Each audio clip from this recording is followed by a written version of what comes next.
Good evening, everyone, and welcome to the Manydown Overview Committee of the 30th of November. I just think very quickly, welcome to Andrew. I'm hopeful most of you will have met him by now.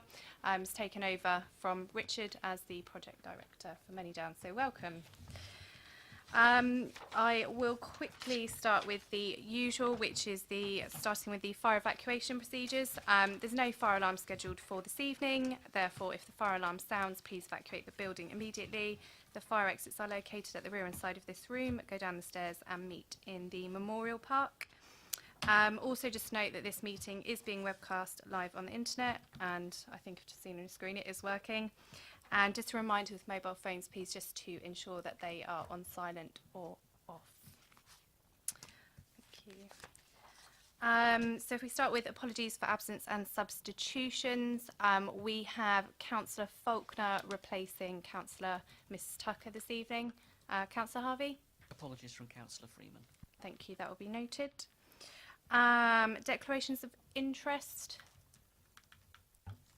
I don't have any declaration to make any longer. Fine. Thank you. Urgent matters, there are none. And then item 4 is minutes of the meeting held on the 15th of June. Prior to me asking the committee if they're happy for me to sign them off, I do have Martin Heath down to speak on this item. Is that correct? No, it's actually item 6. I've got you down for 5 and 7. Is it item 6? So I can change. I can change it. Item 6. Okay, I did wonder. Okay, fine. I just have a quick question on it. Sorry, I probably should have mentioned it earlier. I'm just gonna. It doesn't state on here. Oh, it does on here. The meeting ended at 8:56. It doesn't in the paper, so that is fine. There is the meeting end time on these. Are the committee content that these are an accurate record of our last meeting? Great. And then if we move on to item 5, which is the project update report, and if I pass over to the portfolio holder to introduce. Thank you, Chair, and good evening, councillors. So this is an update on the progress we're making on the project. We continue to make good progress, and since we last met, we have been considering and responding to statutory consultee comments, and this has taken rather longer than we had anticipated, and so this has led to the timetable being extended. In this report, I'll also be referring to 2 significant funding bids by this council and Hampshire County Council to government. So, as you know, the outline planning application was submitted to the local planning authority on March the 1st, 2017, and has since then been subject to a statutory consultation process. The project team have continued to ensure that there's good dialogue with members of the public, with the preparation of a further set of fact sheets. And as we've heard this evening, we've had some very positive and interesting engagement with some of the local school children. And there's been most recently a 4-day Manydown summer workshop for 13 to 21-year-olds, which took place at Basingstoke Town Centre from the 7th of August to the 10th of August. And we saw some of the results of that this evening with some very interesting presentations by 3 of the children for some of the possible public street furniture at Manydown.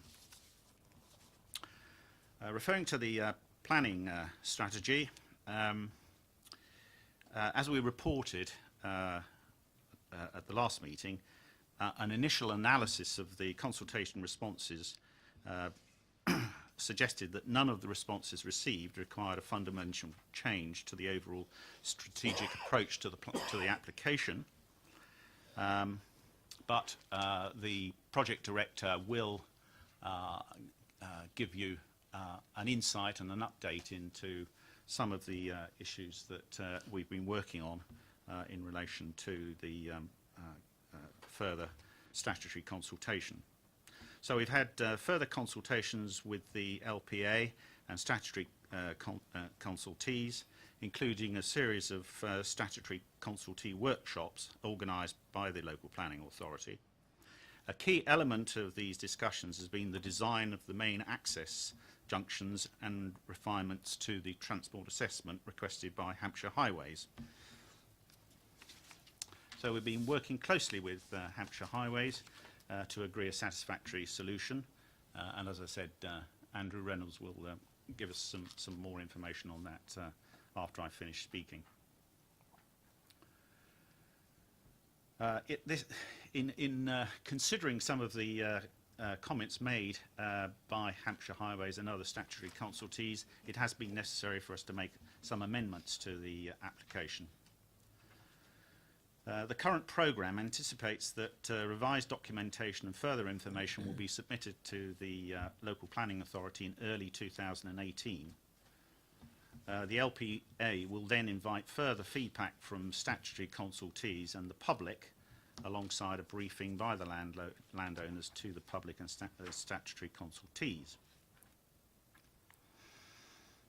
As you recall, an affordable housing statement was submitted in support of the outline planning application, and this addresses the requirements of the Borough Council in terms of its local planning authority role,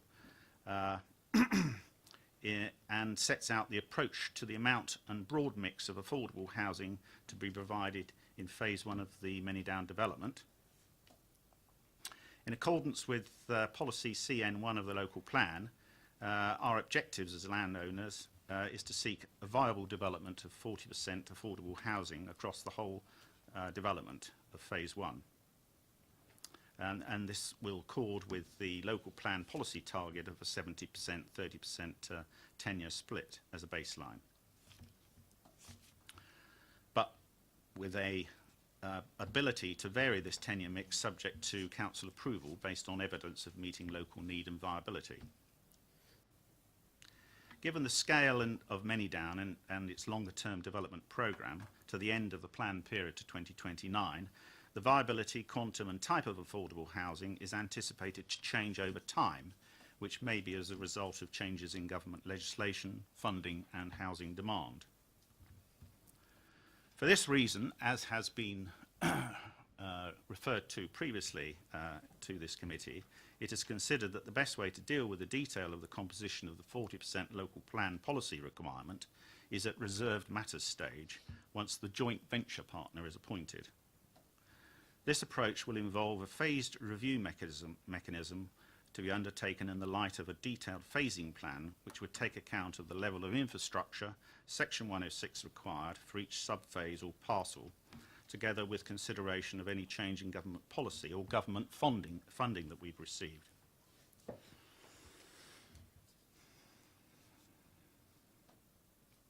This approach will allow the project team to provide a more informed tenure offer which more closely reflects emerging supplementary planning guidance on affordable housing, in line with any changes made to the MPPF following the government's recent housing white paper and taking account of our own housing and homeless strategy of December 2016.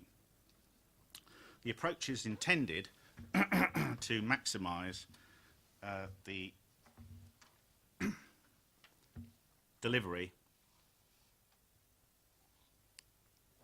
of the Council's 40% policy target by considering a tenure mix further at the reserved matters stage.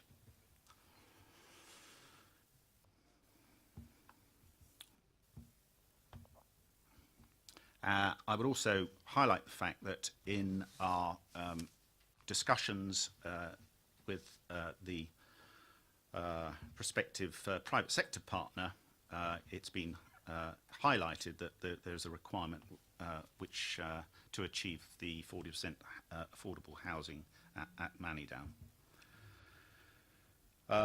The project team will also continue to pursue a number of design development strategies to achieve cost savings and value enhancements to improve the prospects of viability. Another important consideration is the ability to attract government funding, about which I will now talk about. There's been 2 separate bids since we last met to the HCA under the government's Housing Infrastructure Fund. The aim of the fund is to unlock the last or missing parts of infrastructure directly linked to releasing homes. So on 28th of September, we submitted a bid to the HIF marginal funding of up to £10 million, and that was submitted by this council. And this would, if we are successful, would help to cover the costs of the main site entrance junctions to the A339 and the B3400. And we expect to hear on this in early 2018. In addition, an expression of interest has also been submitted by our partners, Hampshire County Council, to the HCA. Hampshire have submitted an expression of interest bid for up to £61 million to cover the initial phase of enabling works, including the spine roads, junctions, drainage and utilities. It also references Manydown Phase 2 and potential wider highways and infrastructure costs. If we are successful, again early in 2018, a more detailed business plan would be produced in spring 2018. I also need to address the subject of Section 106. It's necessary for the 2 councils in their capacity as landowners to enter into legal agreements with the local planning authority. Such agreements may contain obligations requiring us to make financial contributions towards facilities or services. Now there is a legal difficulty here in that by law legal entities such as the Borough Council cannot covenant with themselves, meaning that the borough in its capacity as the local planning authority cannot covenant with Basingstoke and Dean in its capacity as applicant and joint landowner at Manydown. But as we have discussed before, a solution is for the legal title of the lease to be of our legal title to be transferred to Hampshire County Council for a temporary period, and then that would allow time for the agreements to be reached in principle with the local authority before the title is returned to Basingstoke and Dean Borough Council. So obviously we've taken legal advice on that, and we think that is a way forward, and the Manydown Executive Committee in early December will be asked to approve the temporary assignment of the legal interest in the lease to Hampshire County Council.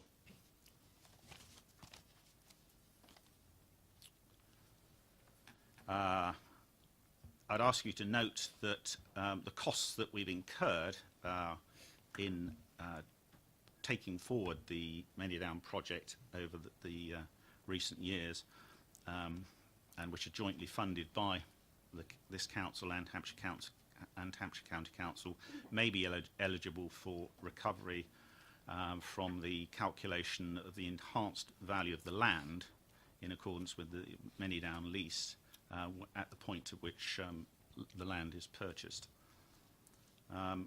In this report, there's financial information on the Manydown budgets, which explains that the original budget was for a gross forecast spend in 2017-18 of £1.27 million. Because the project procurement has been extended and there's been an increase in certain costs, these costs now need to be treated as revenue rather than as capital, and so there are proposed arrangements to enable us to do that in this report. As a result of this, the forecast revenue cost for the project for 2017-18 is now estimated to be £1.46 million. The annual financial summary update for Manydown is attached as Appendix 1.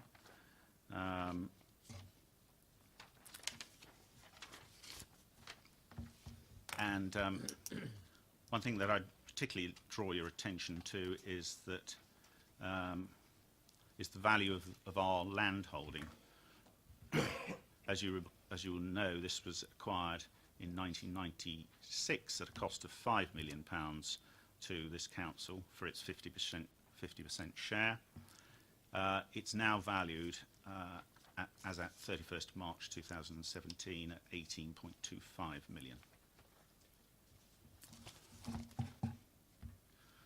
So, to conclude, overall the project continues to progress, and the important next stage clearly is to achieve the outline planning permission, and the officers are very clear that we are working to a tough deadline now, but it's important that we meet that deadline so that we can look to start on site in 2019.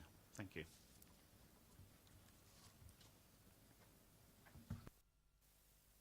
Do you want to give a bit more information? Thank you, Councillor Isaac. I think, as Councillor Isaac referred to in the report, there are a couple of areas where we've been dealing with the statutory consultees in more detail, which I think were reported back to this committee previously. The first one is the transport, and it's the key junctions at the north of Manydown, on the thank you, the A339 junction, which was originally proposed for a single roundabout but a much more enlarged roundabout. Concern was expressed in relation to how that roundabout would operate and the impact it was going to have on Rooksdown. Significant work has been undertaken with Hampshire Highways to look at the opportunity to change the layout and maintain the existing roundabout at that junction, but then including, as you go further, slightly further west, a second roundabout that will then create the access into the development.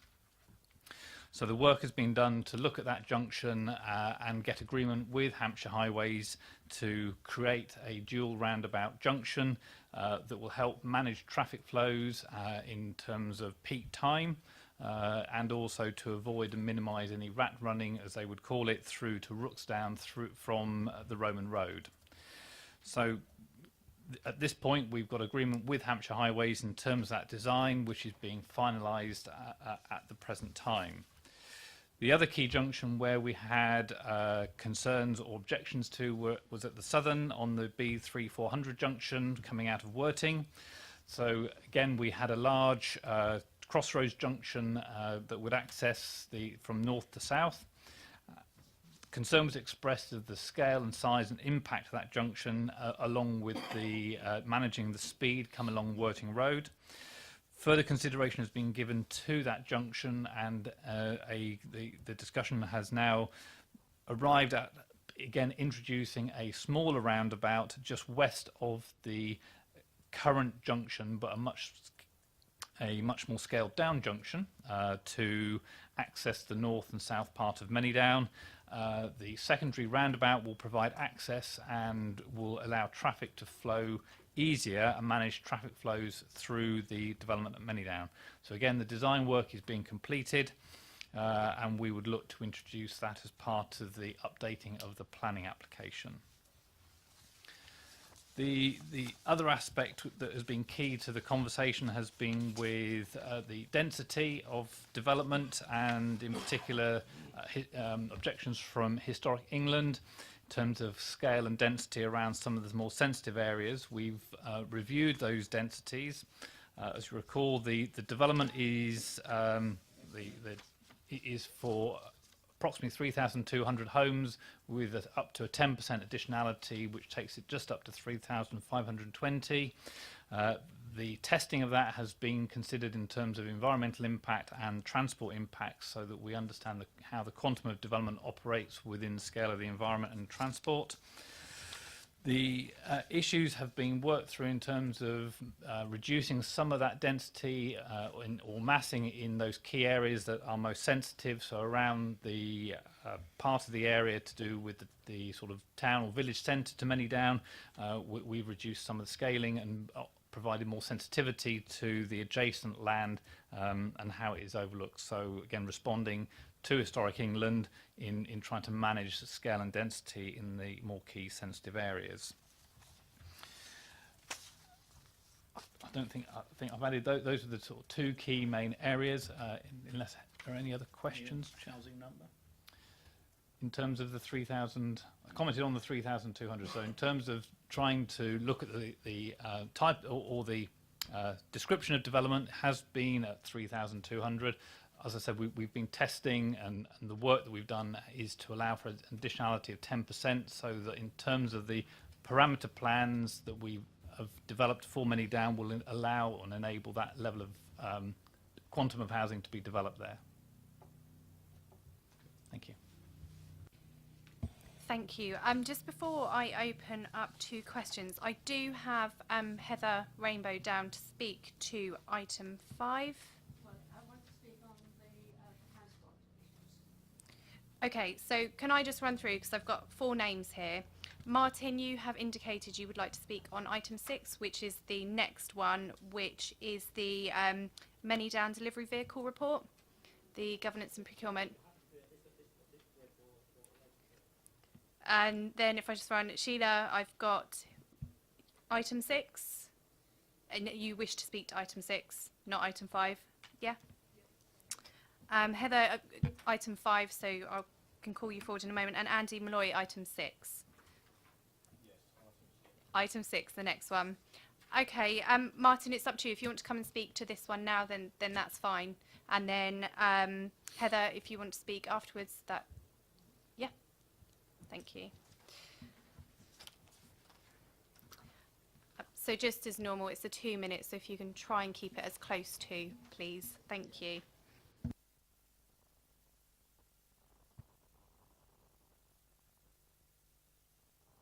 Okay, yeah, thanks, Chair, and thanks for your flexibility as well. Today is an anniversary of some considerable note, actually. It's almost precisely a year ago that Martin Bierman and myself and others first addressed this committee. To be precise, it's on the 8th of December 2016. When we first talked to you about the opportunity Manydown would create. Now, clearly the world has moved on quite considerably since then. Yet more evidence has been amassed on the dangers of climate change. Our government have announced plans to close all coal-fired power plants. The government has launched its own clean growth and industrial strategy that puts renewable energy, electric vehicles and the building of a low-carbon economy at its heart. It's been announced that the sales of petrol and diesel cars will be banned. Hundreds, if not billions of pounds worth of investment is going to be available for electric and autonomous vehicles and low-carbon technologies. Why has that all been done? Well, the reason is simple. Burning fossil fuels pollutes our atmosphere. CO2 causes long-term climate change. Perhaps, however, the most immediate effect is the 40,000 deaths each year caused by petrol and diesel cars and the pollution they produce.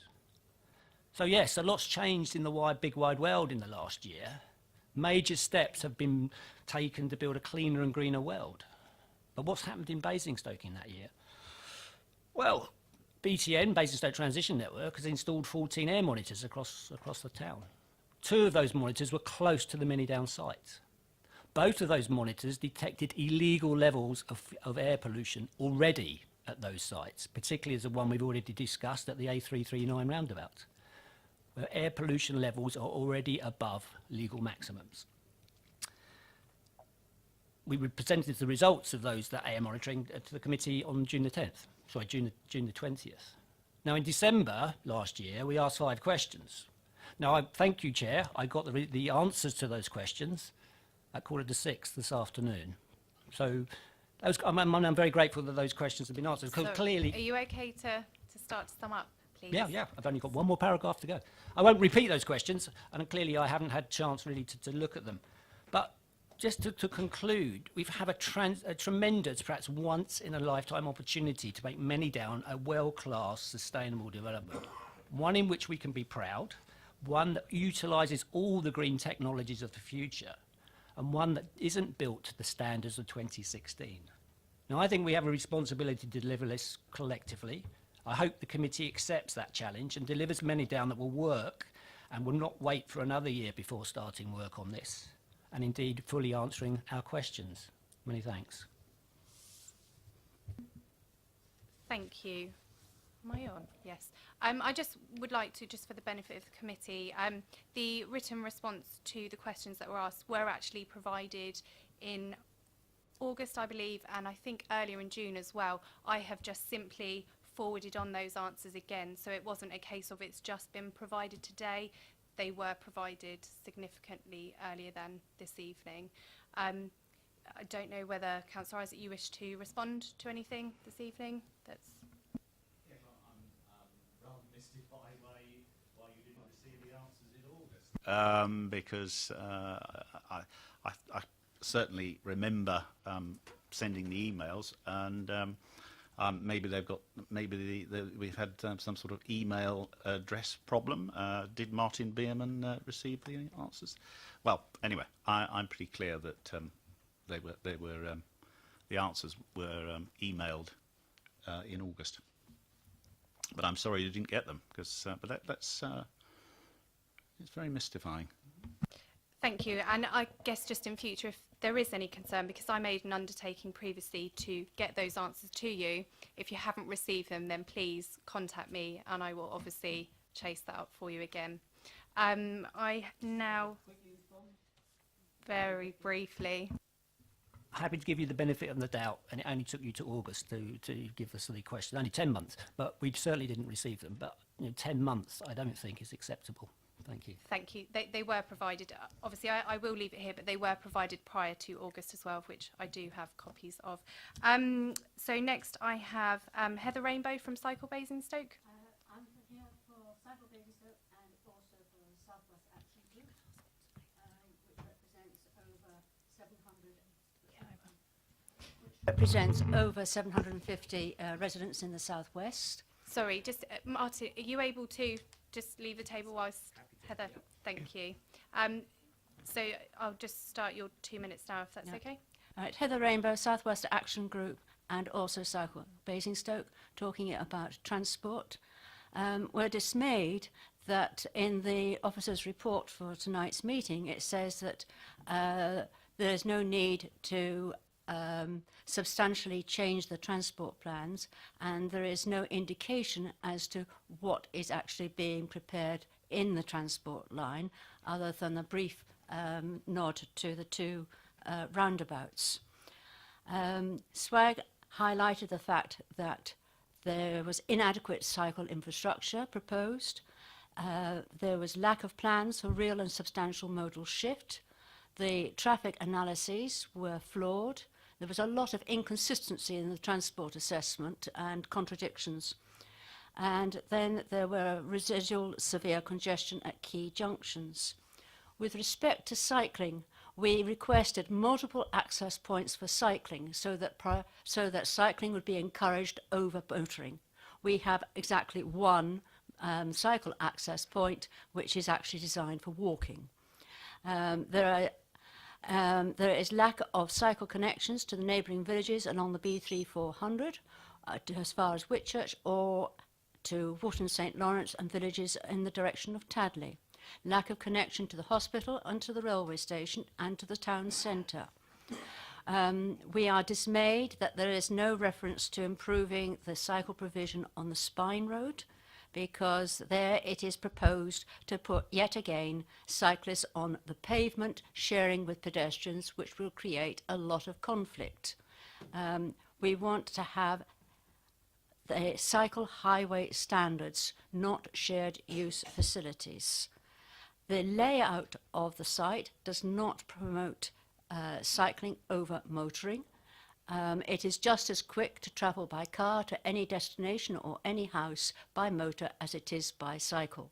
So, in other words, the whole proposition is favouring motoring. We have no information as to what will be provided for cyclists at the 3 roundabouts at the bottom of Roman Road, at the B3 400, or at the top next to the Rooksdown and Hospital site. So we're very, very concerned that this site is going ahead with the usual lack of cycle infrastructure. Thank you. Thank you. Before I open up to members, Councillor Isaac, do you wish to respond at this point? Well, I'm grateful for your comments. I think that cycling should play and needs to play a very important role, not only in terms of what we do at Manydown, but in terms of its the ability of people in the future to move safely and easily across the town, from Manydown into the town centre. And so I will ask the officers to take another look at this point and some of the issues that you've raised, and see if there's anything that more that we should be doing. Clearly, we're still at a point where lots of important infrastructure decisions have not been finalised and fixed yet, and we're about to appoint a private sector partner to work with us on this, so I'm in no doubt as the portfolio holder that it's something that we need to take full account of, and we need to get right, and it does need to play a bigger role in the way that people move around Basingstoke than it has done in the past. Could I just make a comment on that? As long as it's very quick. Yes. Please. I don't doubt your goodwill and intention, but I feel that the lack of consultation with cycling and our expertise in what is attractive to cycling has been wasted in the last 10 months or so, 9 months. So we do need to get that help involved at a much earlier stage. Okay, how about it if I undertake to arrange for us to meet? Thank you. We'll make sure that's noted down as well. Okay, members, just briefly, before I open up to questions, it's just a reminder, obviously we don't have any pink papers this evening, but just to be mindful not to mention anything in open session that we've discussed previously in private session, and obviously just given the sensitivity around the procurement process and where we're at the moment, not to mention any names of any potential bidders as well, although that's probably more appropriate to the next item. And again, just the usual drill this evening. So we are here to note the progress that's been made with the Manydown Phase 1 project, and just to review and provide comments as we see fit. So I will open up to questions. I know, Councillor Frost, I do have you down, but as I've got the mic on, I'm going to be really cheeky and just jump in first, please, if that's okay. So it's just on point 3.6.2, which is page 16 on the big numbers as opposed to the small ones. This is around the transferring of the lease to HCC. It's just for my own benefit. Is there any risk around us doing or doing that? And if there is, what mitigating actions have been taken to remove that risk? I don't fully understand the process, but are there any risks around doing that? Thank you, Chair. No is the answer. We've taken legal advice in terms of effecting the temporary transfer entitled to Hampshire County Council. It's just a mechanism in order to enable the planning process to be completed so that the Basingstoke Council is not implicated as part of it. It cannot grant planning to itself. So therefore, the transfer to Hampshire enables that process to happen smoothly. It's not transferring the full complement of the land, it is just the title so that it's managing the process. But there are no risks. We have taken legal advice to ensure there are no issues for Basingstoke. Thank you. Councillor Frost, I have you first. Thank you, Chair. I too had a couple of questions on 3.6.2. The first one, again, was very much around the risks identified. So thank you very much for the answer on there, portfolio holder. But I'd also just like to seek an understanding that in one of the second to the last sentence of that paragraph, there is an acronym called SDLT, which I'm assuming is stamp duty and land tax. But unfortunately, that whilst it's in the glossary of terms of the second paper that we have tonight, it's not in the glossary on the first paper in which it's mentioned. And can we please ensure that that's corrected in future? Is that the question? Yeah, it is. Yeah, I'm sure that will be noted and taken down for future. Thank you. Councillor Potter? Thank you, Chair. I just wanted to, unsurprisingly, Councillor Isaac will say, raise a couple of things under the affordable housing section, if I may. I mean, would he agree with me that there are so many caveats attached to it that none of us sat around this table can be sure about the outcome of this, really, at the moment? I wanted just to check, really, in terms of 3.4.3, there is reference, obviously, to the impact, the influence, perhaps, a joint venture partner could have in regard to our consideration of this matter. And I just wanted to clarify, really, what is meant by that in terms of what influence that partner could have on the eventual outcome regarding affordable housing, if any. And obviously in 3.4.5, I think these things link really, we refer to the achievement of 40% affordable housing as an objective rather than a requirement. I know we've been here before, but the use of the words is important, I think, really, and some of us here are more adamant, I think, in our interpretation of the local plan on that matter. I'll ask one more, if I may, because I'm sure Councillor Isaac will do them all together, really. But in 3.4.5 as well, at the end, we talk about potentially the ability to recycle land receipts to create community assets such as affordable housing. What would he see to be the restraints on that recycling of land receipts to help us in this matter? I don't know what they are, really, but I'm sure he could help me in setting those out, really. I've never seen any in that regard, really. If we had a position in terms of policy on what we wanted to do with the assets that we create in that regard, but I'm sure he can tell me what that's meant, please.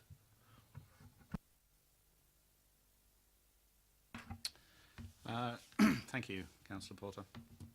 So the 4 points. So many caveats, I think, was the first one. Well, I think that's a feature of the scale and the length of time that this project is inevitably going to involve.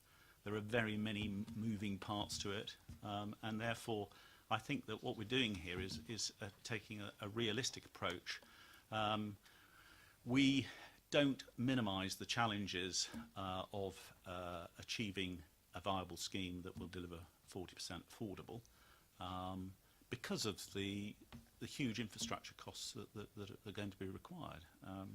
But that doesn't take anything away from the commitment across the council, I think, to achieve that 40% affordable. So what I'm saying is that I've got the responsibility of actually practically delivering these things, and I've got to ensure that what I've got working with the officers, find out what's the best way that we can actually deliver 40% affordable. And I think that the proposals that we've put before this committee previously to do this on a stage-by-stage basis is the best way of ultimately achieving that outcome that we all desire. Because the alternative, really, I think, is one where we would potentially be faced with doing a viability study at this point, at a very early point, when a lot of things are not known, and when it's not been there's not been the opportunity of working with the JV partner, where there's not been the opportunities to achieve government investment, government grants. And the danger with doing that, I think, and I think it's a major danger, is that we might find that in those circumstances that it wasn't a viable scheme, and therefore we would find ourselves in a situation where we have to make a difficult decision, whereby we either didn't push for the exemplary scheme, the high quality development that we all want here, and we have to start making reductions in quality. That's one alternative. Or the other alternative is we have to say, well, actually, because as a council we do have to approach this as with the joint venture partner on the basis that we are going to be looking to make a financial return. We have to get a financial return for the council. That actually we can't do the 40% affordable that we want to do. And I think there are other issues that I feel quite passionate about this because the whole question of affordable housing is evolving all the time, and what I want to do is make sure that we're providing the housing that actually the residents in the borough actually require, and not be too doctrinaire about sort of 70-30% split that we got in the policy. Policy is evolving all the time. We've got our own housing and homelessness policy. We've got a new MPPF around the corner. We've got a white paper which talks about broadening the range of affordable housing options. And so why would we tie ourselves into some sort of rigid position at this point? And so I think that the way that we're proposing to approach this is the best way in terms of achieving our common goal, which is a 40% affordable housing. I'm no doubt about the necessity to achieve 40% affordable here. So the next question was about the JV partner.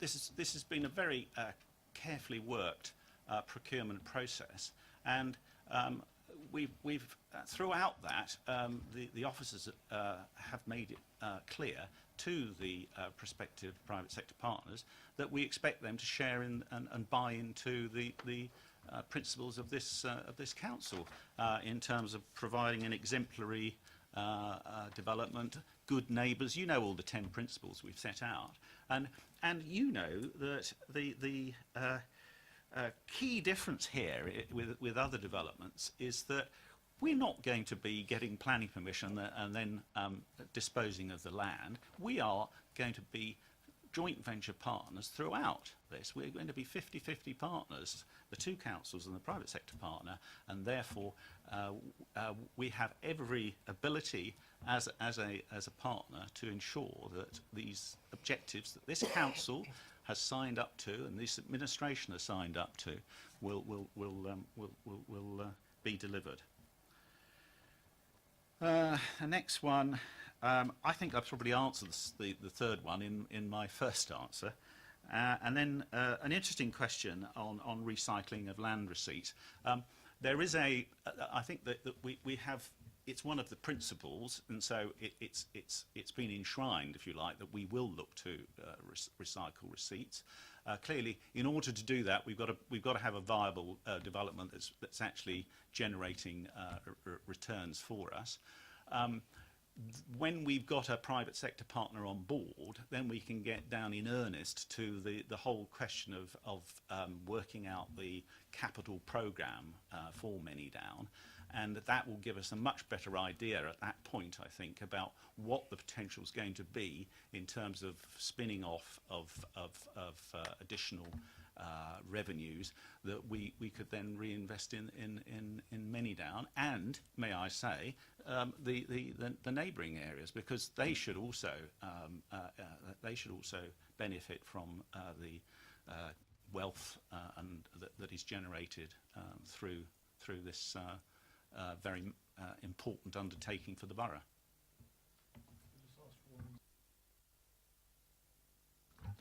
Simply what it is, in terms of your reference to the council being obligated to make a financial return, in other words, profit in regard to the development that we're talking about, can you just remind me where that's contained as an absolute in regard to the fiduciary responsibilities we have? And even if that were the case, in terms of that level of financial return, presumably that's an absolute discretionary matter, isn't it, in terms of it could be as small, I mean, I'm being mildly facetious, it could be as little as £1. It could be as much as we determine it to be, but there's no absolute formula set out in terms of the financial return, is there? I think we would need to have a member of the finance team here to answer the question in terms of what our fiduciary responsibility is. But I've no doubt that we do have a fiduciary responsibility to ensure that the money that we invest is not state aid and aiding ourselves, and therefore we would have to operate on a market basis, as we do in other, unless we take a decision that investment should be made for socio-economic reasons. But I think, given the scale of investment here, it is important that that we do act prudently and we do look to generate returns, good returns, while still building an exemplary development. Because I think this is going to be so important to the future of the borough as a whole, that we make this successful and that we do generate returns, and that those returns can be used for the wider benefit of the residents of the borough, particularly in the context of a climate where, as we know, the support from central government is drying up. So I think there would be an expectation, if we are investing in Manydown, that we continue to do that in a prudent way, and that's my intention while I have this role. I mean, simply what it is, Councillor Isaac, I mean, in terms of the type of discussions we have with most developers regarding the viability of the scheme they're putting forward, the fairly consistent view that they put forward is we can't afford to do what you want us to do because of the economics of the site that we're developing, simply in terms of what we've paid for the land and what it's going to cost us. In our case, and Hampshire County's case, if the will is there to say the main proposition is to provide housing that is appropriate to the needs of Basingstoke, and that clearly goes under the heading of affordable and the variations that go with that. If we determine that we will use the money that we have available from the land receipts, the valuation of the land, and that's increasing, as you said, and push that back into subsidising, inverted commas, that provision of affordable housing, I don't think there's anything in law that restricts us from doing that. And the return that we might have had is then put into that worthwhile cause of the provision of the affordable housing. I think that's a socio-economic argument that we can advance, isn't it?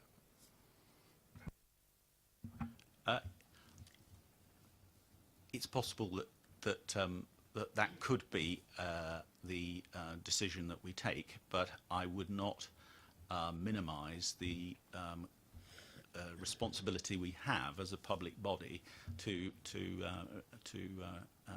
ensure that we maintain our fiduciary duties, and so that's in all all sorts of capital expenditures that I get involved in as a portfolio holder, that is a key consideration. And I think we have a duty to the wider borough to ensure that we make prudent investments in Manydown and look to generate satisfactory, adequate returns on the investment, so that we can reinvest that into Manydown and other parts of the borough. Thank you. Councillor Frost, and then I have Councillor Harvey. Thank you, Chair. I just want to say thank you very much for to officers for and also the portfolio holder, once again stating our intention to achieve the council's 40% policy of affordable housing. But I'd like to move on to Appendix 1, please, on 4.2. And I've been going through the numbers, and I'd just like to try and understand a little bit more about the seed collection project, what it is, and why it wasn't forecast in the budget.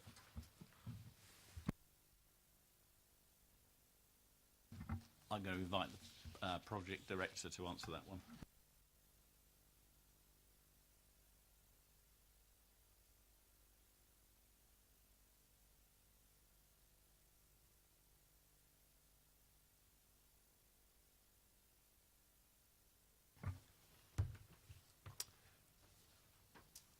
Seed collection project, it was something that was originally scoped for 2 years, I believe, and we were approached by a natural Basingstoke to add a third, and so therefore it was a joint decision that was taken between the officers at Hampshire and Basingstoke to put in that third year to ensure that we got the right rotation of seed collection due to the dormancy of certain seeds.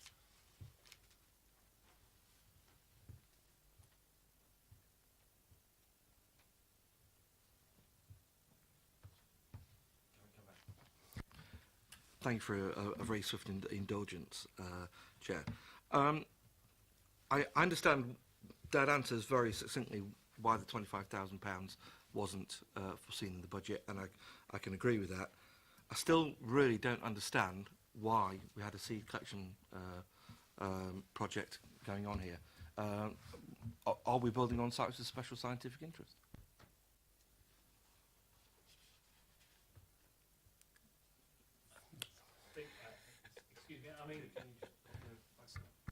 I think it's not the case of being of scientific interest. I think there are a number of species across the site that we've been asked to identify and collect and preserve, and that's just been part of the process of dealing with the development at the proposed development at Manydown.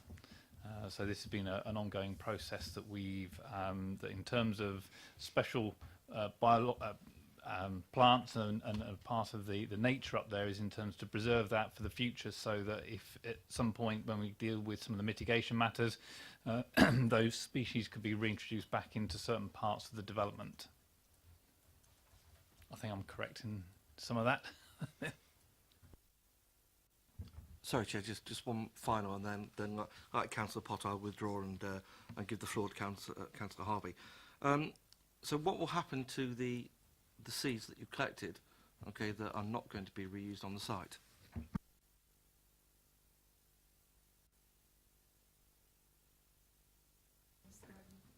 So they're in a seed bank. I can't say what will happen to them into the future, but we preserve them so they are part of obviously the rich habitat of Manydown, and the opportunity to reuse them will be made available, depending on obviously how we bring forward the landscape strategy and work with the joint venture partner to develop the site. So I think whereas the parts of the habitat will obviously change there, the opportunities to maintain that in key parts of the site as we go forward over the next 10 years and not lose some of that special habitat that's existed there for many years. So what gets introduced will form part of the future discussion with the joint venture partner and how we develop out the site.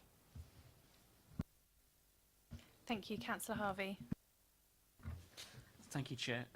Just welcoming the continued commitment to policy CN1 and wondering how that then gets followed through on, really. And again, it's the same sort of conversation, but from the point of view of the supplementary planning guidance being developed, I wanted to welcome the point that that guidance that informs and builds on our local plans policies for 40% affordable housing continues to identify the 70-30 split as being evidence-led and evidence-required, continues to identify the mix of rented versus intermediate mix as still incredibly relevant and related to need and based upon the up-to-date evidence.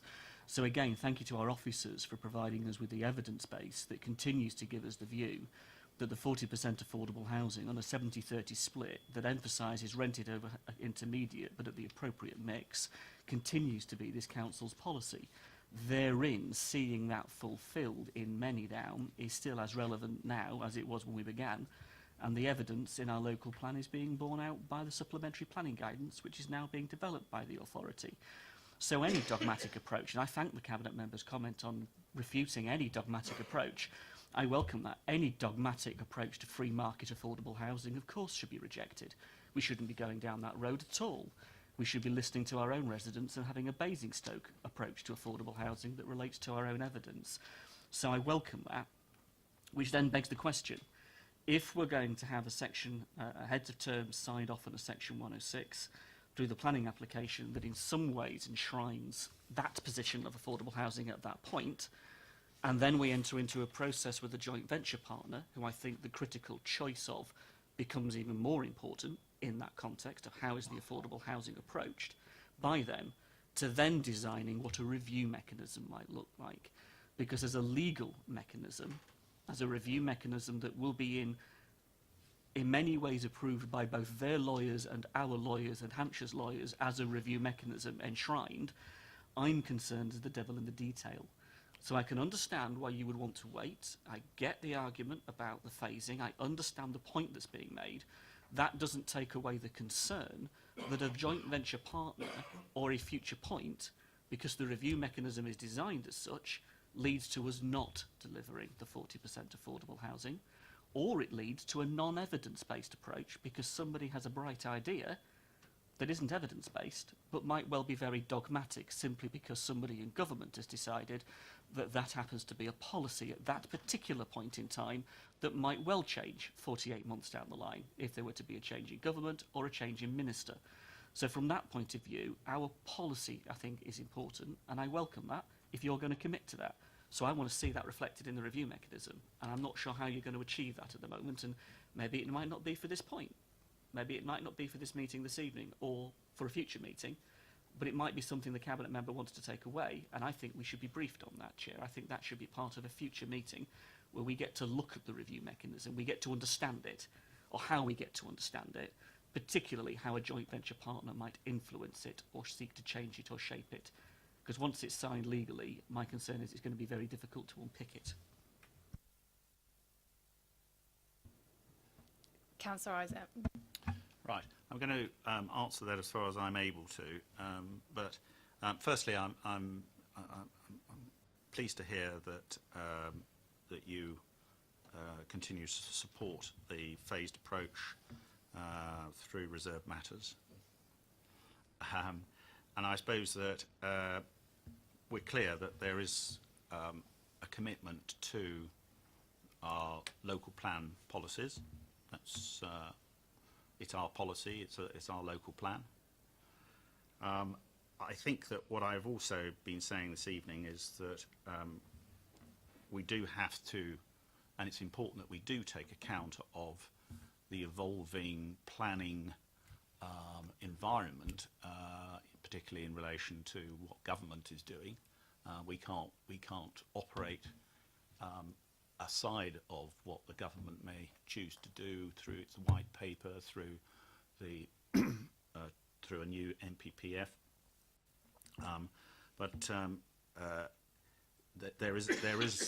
There remains an understanding of the importance of providing 40% affordable housing, and that continues to be the policy of the administration. I don't know if there's anything you want to add in terms of the review mechanism aspects of this, Andrew. I think it's fair to say, portfolio holder, that at the moment about my 8th week in. Clearly a hot topic is the affordable housing agenda. I've been looking at the review mechanism because clearly as we progress the part of putting in the planning application, we need to have that clearly set out. So there is a dialogue going on between myself and the LPA, Matthew, in terms of just understanding where we can get to between the sort of council as landowner and the council as the local planning authority, so that we have a workable system, one that does seek to achieve that baseline position, the aspiration for the planning policy, but also enables us to progress the development over a long period of time. So I think, welcome the comments that I've heard this evening, and certainly, we need to look at how we have a dialogue about that process or the mechanism. We're working on that now, so I think it would sort of need to be sooner rather than later, rather than waiting for a future mock. So I think it's something that I'll pick up with the portfolio holder about how we deal with that with yourselves in terms of reviewing it and taking it forward. I think that the point for us is clearly there's a review mechanism where you secure the 40% through negotiation and engagement, and there is a review mechanism where you negotiate the 40%. And I think the concern is if the review mechanism is based on a negotiation model whereby you seek through a joint venture partner or through various other influences upon that review mechanism to negotiate, then it undermines the phasing, it undermines the aim that your objective you're seeking. And I would have concern, we would most definitely as a group have concern over that. I think the issue becomes if it is a mechanism to secure, then it's the mechanisms you have within that, it's the methodology within that to secure, even if you are dealing with the variable issues that go on throughout. I get all of that. The point being it's either a review mechanism to secure or it's a review mechanism to negotiate. And I would be worried about the negotiation if it gave up on the 40% through whatever means, however influence was brought to bear. That is the nervousness, and that's the desire to have oversight of it, at least, before decisions are made, such that at least we've been informed, even if we can't change the decision. Yeah. So it's as it's always been, really, in that there is a commitment to achieve that objective of 40% affordable, but it has to be something that is delivered in the context of a viable development, and therefore by approaching this on a phased basis, there may be phases, obviously, where 40% affordable is not delivered in that particular phase, but there's the approach that we would wish to take is that ultimately over the life of the phase 1 Manydown, that we would achieve the goal of 40% affordable.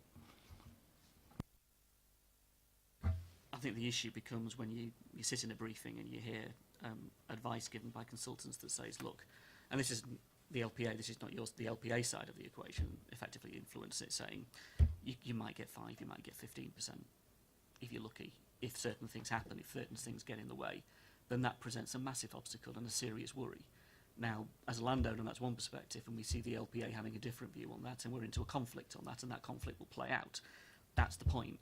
I think I hear what you're saying, and we've had this debate for a long, long time. The review mechanism is the crunch point, because that's when it really is tied down legally.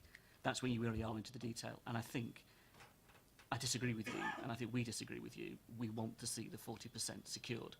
And if the commitment is that it cannot be, then that's a loss. That's a really serious loss. Because if Manydown, in our ownership and the county's ownership, cannot secure that, then that's a very sad thing that we're saying. Respectfully, well, I get what you're saying, I understand it, but that's a sad thing that we're then admitting to if we say we cannot deliver that in the way that we would like to. There's clearly a long way to go on this yet, and we set out on this journey, as we always have done, on the basis that we are going to achieve the desired outlook. But again, I suppose, as the person responsible for delivering homes, wrestling with the practical problems, I have to make sure that we actually do have a development that takes place. Because the worst outcome would be that we don't have a development, because we fall out with a private sector partner, and we can't build any homes at all. I'm not envisaging that at all, because I think the 3 bidders that we've got are all showing every sign of commitment, and I have no knowledge of what the final bids are, but we've got 3 bids, which is I think a very good reflection of the attractiveness of Manydown and working jointly with us as partners. Thank you. Councillor James. Just want to check that I understand this right, because we are landowners, albeit joint landowners, and obviously there's a third party interested in the land. The value of any piece of land is how much someone is prepared to pay for it, knowing what they're able to do with it. The developers will clearly know they are able to develop housing on it, and 40% of that must be delivered as affordable housing. So if they look at a piece of land, they look at the price we're asking, and they say this isn't viable, and we say, well, what would be viable? And we go through those viability assessments and we lower the value of the land so it becomes viable to deliver the 40%, then that's what we do. There's no reason to risk the 40%. You've got that makeup of whether it's 70-30 and it might vary from site to site and policy to policy, but there's no reason to say we can't deliver 40%. It's the value of the land. When we bought Manydown, we took an element of risk. Whoever joins us as the third partner is taking on an element of risk. That's all investment is about. It's all about, there's always a risk. And so the value we think we've got the land, and the Manydown company have taken some risk in the share of the land they've got, because you know they hope to make a lot of money out of this. It may not make as much. And they took us to High Court knowing our policy was 40%, so they're fully expecting the land to get as much value as you can get, knowing it's got to deliver 40%. So everyone's there, and it's down now for the value to decide. It's the way the market works. We can't expect a piece of money for the land. We've got to expect whatever the market will pay for that land, knowing it's got to deliver 40%. So the risk is only whether it's capital receipt or impact on revenue. There should be no risk at all to the 40%. So I don't understand why it's not in there as we will achieve 40%. Because we can achieve 40%, nothing to stop us achieving 40%. There might be a financial impact of doing so. There may be a design or a build impact of doing so in terms of the technology we use to build the properties. But there is no reason, no excuses at all, unless, and you made the statement earlier, we have to get financial return from this. Well, actually, we don't. It wasn't why we bought it, and the High Court read out very carefully why we bought it. I haven't got the word for word. It'd be nice to have preferably revenue out of it, but we don't need to generate a return out of it. We've got to deliver 40%, and there's nothing to stop us doing it apart from our own desire to do it. I'm not sure I share your analysis, I'm afraid, Councillor. I think that it's more complicated than that, and that you have mentioned the Manydown company, but they are an important component part of all this, and therefore there is such a thing as a market value for the land, and that market value will be determined by what's paid generally for land of this type. Yes, but there's also the issue of the viability, that and the returns that a willing investor could be expected to make from that. So I don't think it is as straightforward as that by any means. I don't know, Andrew, if you want to add anything to an explanation. It's obviously quite difficult at the moment, given the obviously my newness into the role in terms of the complexity of that question. As I say, I think Councillor Isaac said, no, it is complex, and there is a market rate to be paid and expected in terms of the site and the return, along with the infrastructure that has to go into the site, which is extensive. So without getting into a detailed discussion around it, for which I think I would need more information and guidance from my colleagues who have been through this process and know the history to it, and come back and be able to respond in more detail at a later point. Thank you. I don't have anyone else down for a question or comment. So is it a comment or a question? Sorry. Question, okay. Please.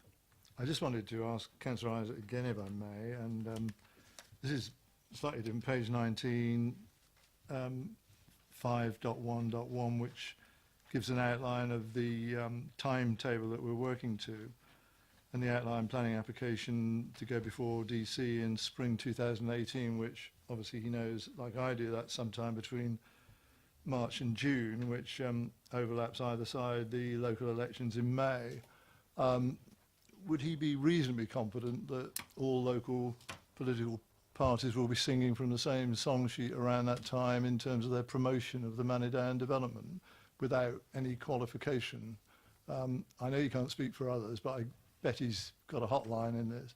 I just want to be clear in terms of his observations, what we'll all be saying in May 2018, if he knows it, please. Well, as you quite rightly say, I can't speak for other political parties, and wouldn't seek to. No. I suppose that my real hope is that, and this is something that I have discussed with officers and the LPA and the chairman of the Development Control Committee, that we should be seeking to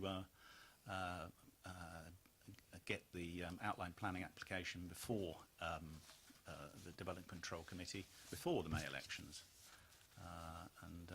I think that is the timetable we're working to, isn't it? Yeah.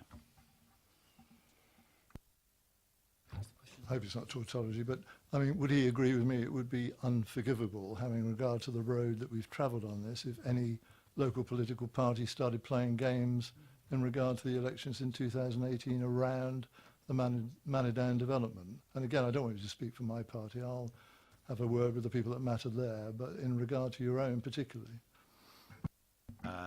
Personally, I think you're absolutely right, because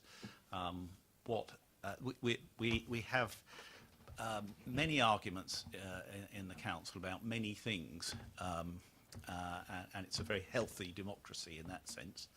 But in relation to Manydown, I think the cross-party support for something that we all regard as absolutely fundamental to the welfare and housing of our residents, I would be very disappointed if that became an election issue. Thank you. Does anybody wish to make any comments? Yes.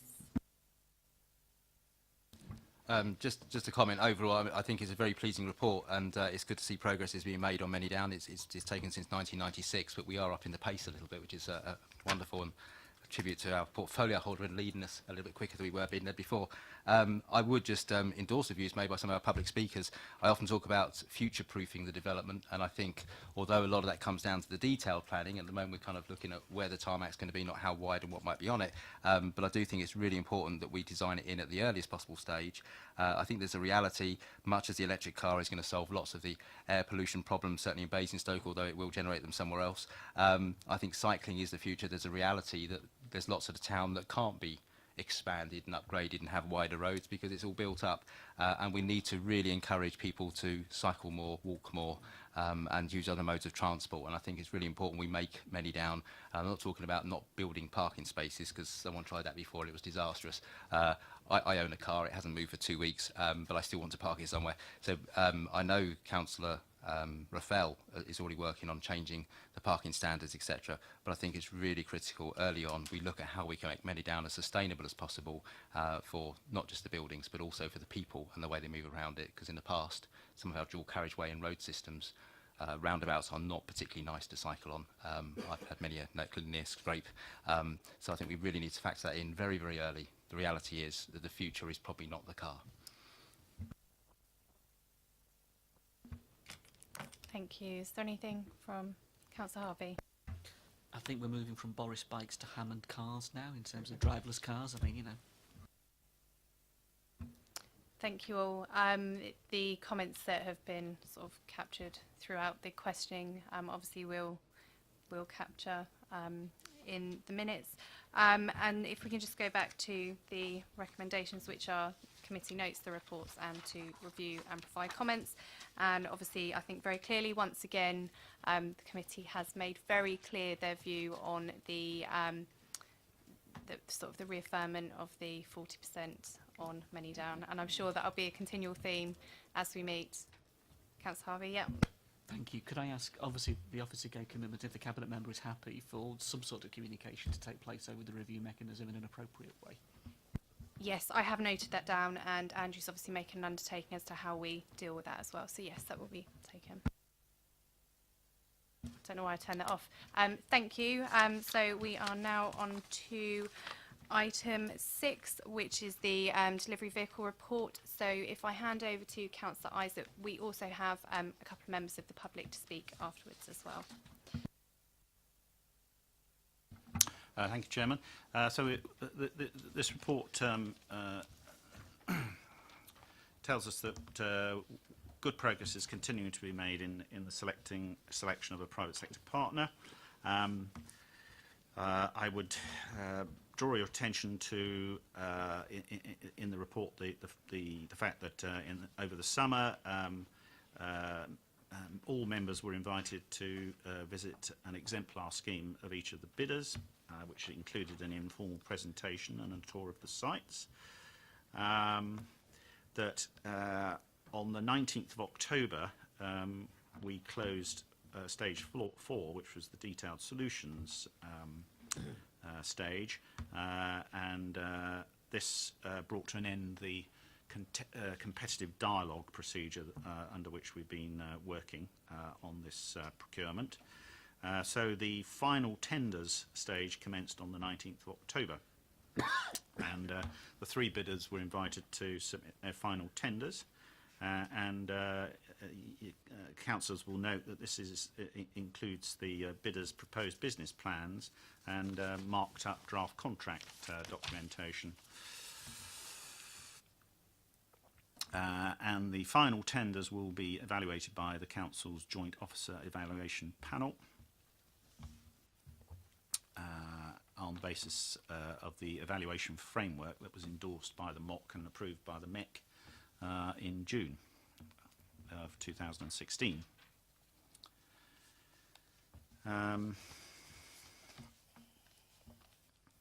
So in order to get to the final tender stage, there was something called a gateway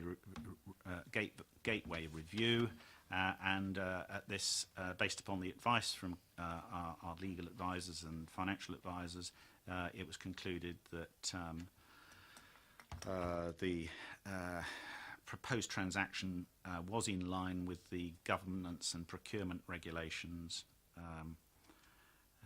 that operate prior to the competitive dialogue being closed and the final bids being invited. The bidders submitted their final tenders on the 13th of November 2017, and the Council's Joint Officer Evaluation Panel is now evaluating and moderating each submission to identify the most advantageous tender using the agreed final evaluation methodology in relation to place making, social, economic, commercial delivery, financial and legal criteria. And this was the basis of this evaluation criteria, as I said, was approved by the MEC in June 2016.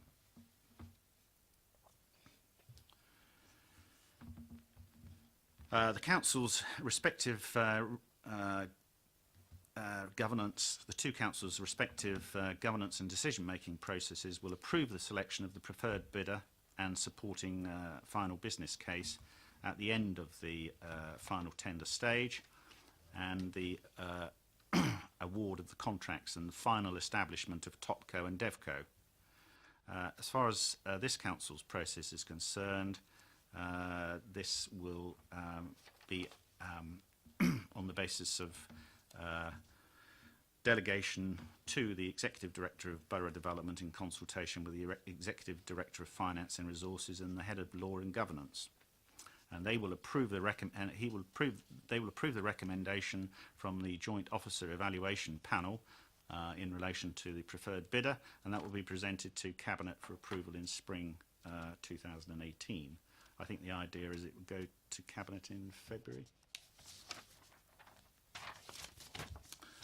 But before then, there will be a confidential briefing, and I can't find the reference to this, to the MOC. So I guess that will be sometime in January. 18th of January. That's great.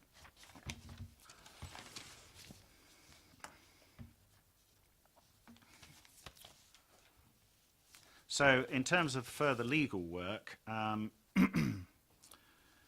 that will need to focus on the detailed governance arrangements for Topco and Devco in order to present them as part of the final business case for approval by members in the spring of next year. Obviously, there are going to be significant financial implications as we reach the point of appointing a private sector partner. As the report outlines, there are going to be two types of financial corporate structures. There's operating finance, that's the funding of the day-to-day activities, and development stroke project finance, which will deliver the scheme. Initial high-level budgets for these have been allowed for in the medium-term financial strategy and budget strategy for 2017-18. However, these are going to need to be reviewed and updated once we know, once we've received the final tenders and selected the preferred private sector partner. And that funding and financing of their proposed solution is going to have to be reflected in the Council's revenue and capital funding budget.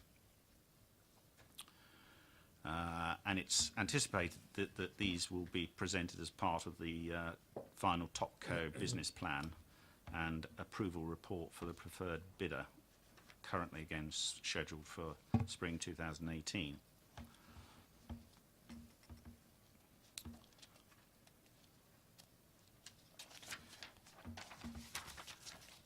And I think that is all I need to say in relation to that report at this point. Thank you. Okay, so we have a couple of speakers. Sheila Peacock, if you'd like to come forward first, please.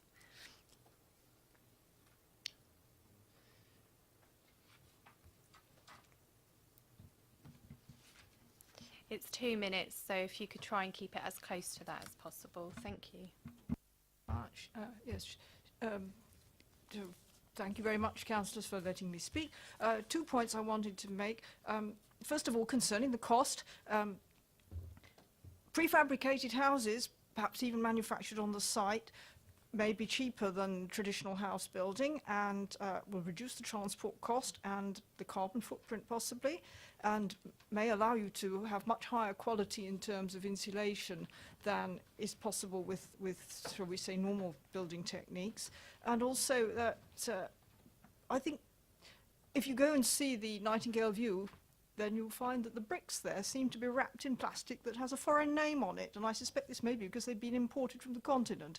So sort of the British bricks and mortar is perhaps not the greenest or best or cheapest way forward to build the houses, and I think we need to think out of the box and be prepared to appoint a developer to do likewise. My second point is that last year quite a number of developers, all household names like Balfour Beatty, Robert McAlpine, Carillion, Costain, etc., were taken to court for running a blacklist against union activists, and they were forced to part with a total of £75 million in compensation to 771 claimants. The case was brought by Unite.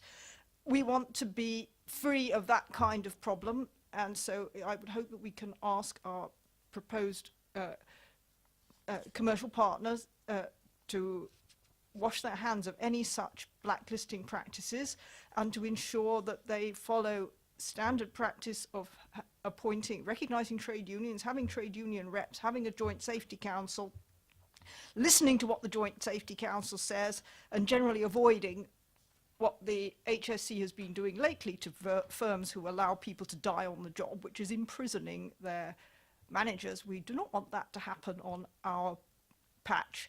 So with those 2 points to bear in mind while considering the bids that you have now in front of you.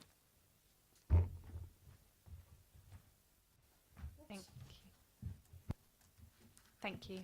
Councillor Isaac, I don't know if you'd like to respond. Well, first of all, I'm attracted by the idea of Brexit. I think that's just the job. We have done work, and I think some of it's been funded by the government in relation to prefabricated houses, including, and I get the point, being sort of manufactured on site or near site. Andrew may be able to add something to that, but it's a point well made, and clearly there's a pressure to get houses up and ready for occupation, providing they're of the right quality. And so why wouldn't we look at this? Obviously it's something that we need to discuss with the appointed private sector partner, but I would imagine that officers would have had that sort of conversation with them anyway, but they may be able to enlighten us further. I don't know the detail about these companies that have been fined in relation to unions, but it sounds to me as though they've been acting illegally, otherwise they wouldn't have been fined. And so in that context, I'm sure that that our appointed private sector partner we will always expect, as they will of us, that they will act in the appropriate legal manner. Okay, Andrew. Thank you, Councillor Isaac. I think I'd only comment on the prefabrication to confirm that we have been doing some work to consider and identify the opportunity for off-site manufacturing close to Manydown, and the opportunity in terms of how you would create timber frame construction on site. So I think it is something very much in terms of a key issue for us, and to confirm that we've taken that on board and looked at it and are continuing to look at it. Once we have appointed a private sector partner, then we can again liaise with and work with them in terms of how we will manufacture properties, and all three bidders have a slightly different approach, but I think it's fair to say as part of the dialogue process it has been referenced and been discussed with them. Thank you. Thank you. I've now got Andy Molloy, please.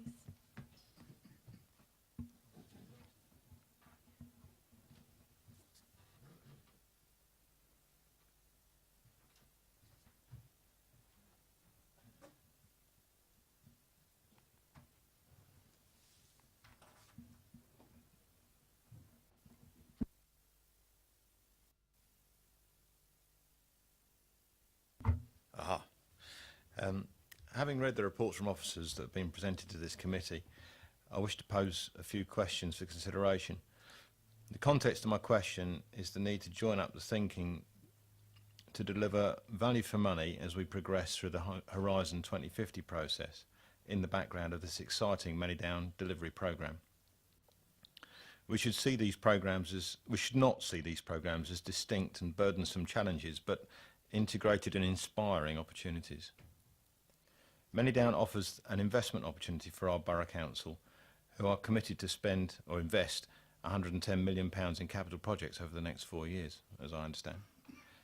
Let's not sit back and expect developers to pay for all the infrastructure that barely complies with current demand. Let's invest in the last mile and install fibre to every household, not just the cabinet.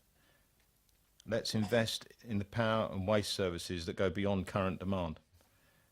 Let's make the whole Manydown development 5G enabled, with the data at every lamppost and capacity for electric vehicle charge point at every parking space. Please set these questions to all the developers, and if they fall short, offer to invest in the additional capacity we need. Does every building in the development have sufficient power supplied to run heat pumps for internal heat control and in the building, and while rapid charging an electric vehicle with a 30 kilowatt hour battery? Has the data connection to every house got sufficient capacity for people in every bedroom and lounge to have the speed to run the most extreme version of Internet of Things applications we can envisage today? Do the pedestrians and cyclists have the most direct routes, superhighways, through the development to social, commercial and transport hubs? And can we run every vehicle within the development as an autonomous transport system building on the 5G infrastructure? If the answer to any of these items is no, please offer to buy in and develop the extra capacity so that our borough can lease that capacity back to the service providers when demand exceeds their planned supply. Thank you. Thank you. Are you okay to turn the speaker off? Thank you. Councillor Isaac? Thank you, Mr. Malloy. Yes, I agree that we should be and need to be very aspirational in relation to Manydown. It's a once in a sort of generation opportunity, and in so many ways there are so many exciting developments that are taking place in terms of communications and sustainable energy, and I think that we need to ensure, as joint partners with the selected private sector partner, that we are looking to achieve as many of these infrastructures and that they are put in place at an early point. And actually, I think there's also some very exciting potential here for revenue generation for the Borough Council that can arise from these. For instance, in terms of utilities or sewerage. And so I will be looking for every opportunity when we get round the table with a private sector partner to explore and press them as our partners to make sure that Manydown is a 21st century development. It's very exciting. So, and I would welcome, I know you're at the forefront of these things, and I would welcome your help.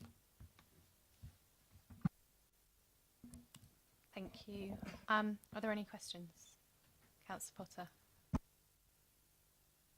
I don't expect Councillor Isaac to answer this tonight, but I just ask him to, taking on board the comments that were made by our first speaker this evening in this section, is there any reason why, in conjunction with our private sector partner, we can't insist on any appointed developer recognising appropriate trade unions in regard to collective bargaining, working practices, health and safety, etc., so that the best interests that work on this development, the best interests of those who work on this development are protected to the extent that they can be. So that could be contained, it seems to me, with any of the contractual arrangements that are made with developers. It's not an unusual feature.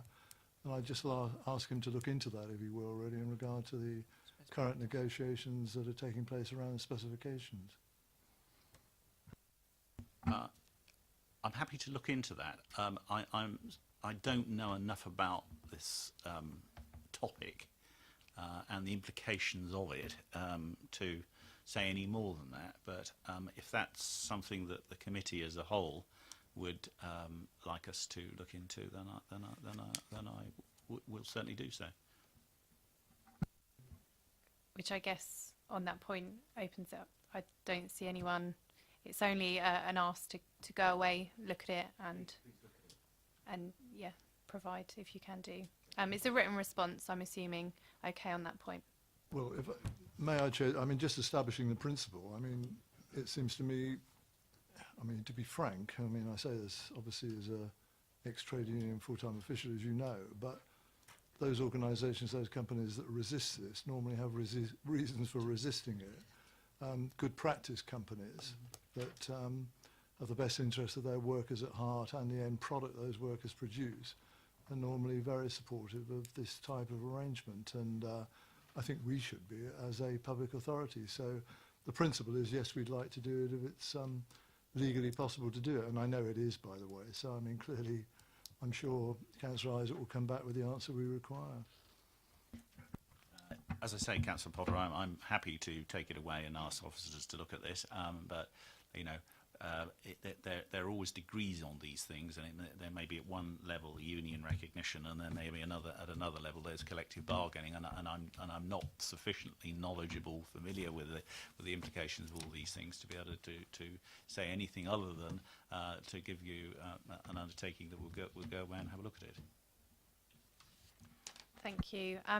Councillor Harvey. Just in terms of the financial aspect, obviously we have our own approach to budgeting that looks out to a period in the future. County has a different perspective. Are there any risks with the current view being taken by the county, which is of a shorter term forward-looking view on its budgets than ours is? I mean, county is not looking as far ahead as we are, yet the implications of this obviously go out that far in terms of what you've set out in the report. Have those implications been looked at? And if they have, fine. And if they haven't, then I think they should be, because obviously we want our best practice from for ourselves, but we also want it from our partners. And if county can't sign up to the same period, I would be concerned. Again, I'm not familiar with the budgeting practices of county.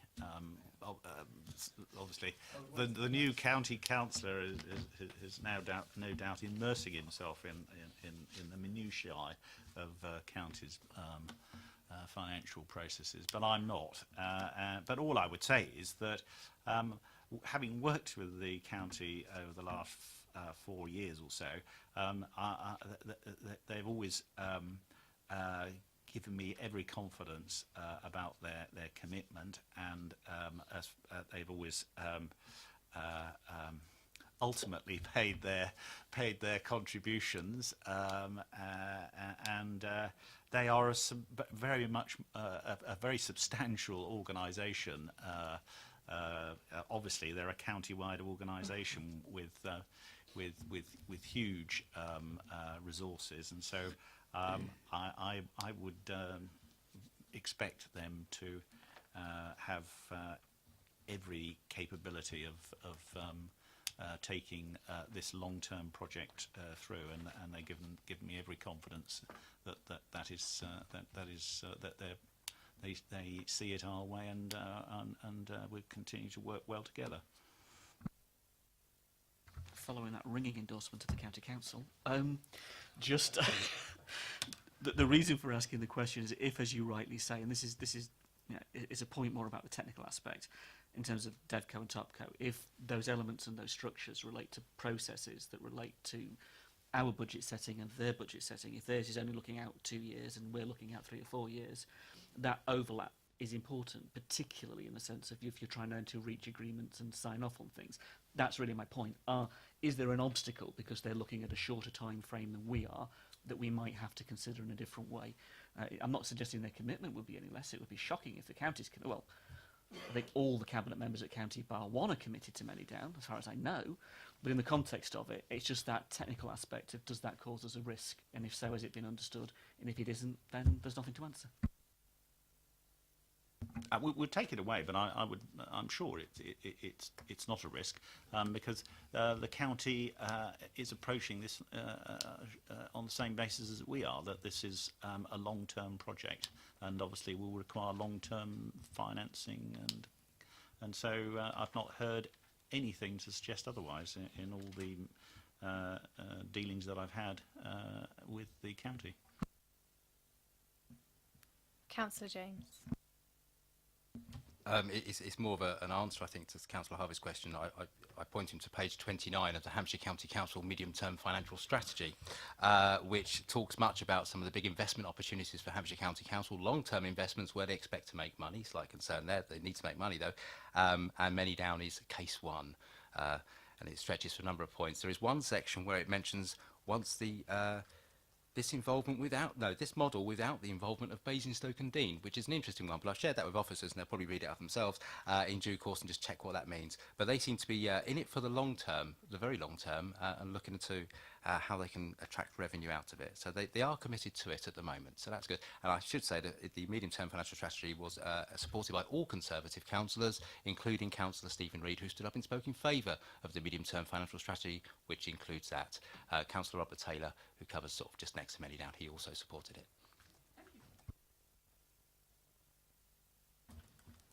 Thank you. Do you have any other questions? No? Any comments anyone wishes to make? Councillor Frost. Yeah, thank you, Chair. One comment I'd like to make is about the reading of the reports. We get quite a number of quite hefty reports, and again, one of my bugbears is the acronyms and the glossary of terms. Is it possible that before a report is presented, that it is checked to make sure that all the acronyms that are contained in that report are actually in the glossary of terms? For example, in this particular paper here, we have the acronym ISFT, which is Invitation to Submit Final Tenders, which is not in the glossary of terms, but is actually explained in 3.1.6, which is quite a way into the report.